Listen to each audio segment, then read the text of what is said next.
നമസ്കാരം. മൂന്നാം ഘട്ട ലോക്സഭാ തെരഞ്ഞെടുപ്പിന് ഇനി ദിവസങ്ങൾ മാത്രം അവശേഷിക്കവേ പശ്ചിമ ബംഗാളിൽ ബി.ജെ.പി. പ്രവർത്തകർ വീണ്ടും ആക്രമിക്കപ്പെട്ടിരിക്കുന്നു എന്ന തരത്തിലുള്ള റിപ്പോർട്ടുകൾ പുറത്തു വന്നിരിക്കുന്നു. പശ്ചിമ ബംഗാളിലെ ദുർഗാപൂരിൽ ബസ്സിൽ സഞ്ചരിച്ച ബി.ജെ.പി. പ്രവർത്തകർക്ക് നേരെയാണ് ആക്രമണം ഉണ്ടായിരുന്നത്.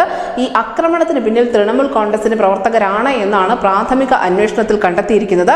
ഉത്തർപ്രദേശ് മുഖ്യമന്ത്രി യോഗി ആദിത്യനാഥ് അഭിസംബോധന ചെയ്ത ഒരു റാലിയിൽ പങ്കെടുത്ത് ബി.ജെ.പി. പ്രവർത്തകർ ബസ്സിൽ വീടുകളിലേക്ക് മടങ്ങുന്നതിനിടയിലാണ് ഈ ടി.എം.സി പ്രവർത്തകരുടെ ഭാഗത്തു നിന്നും വലിയ തോതിലുള്ള ആക്രമണം ബസ്സിന് നേർക്കുണ്ടായത്.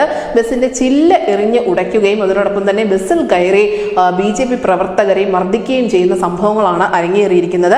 എന്തായാലും ഈ സംഭവത്തിന് തൊട്ടു പിന്നാലെ ബി.ജെ.പിയുടെ MP ദിലീപ് ഘോഷ് തൃണമൂൽ കോൺഗ്രസ് സർക്കാരിനെതിരെ കടുത്ത വിമർശനം ഉന്നയിച്ചുകൊണ്ട് തന്നെ രംഗത്ത് വന്നിട്ടുണ്ട്.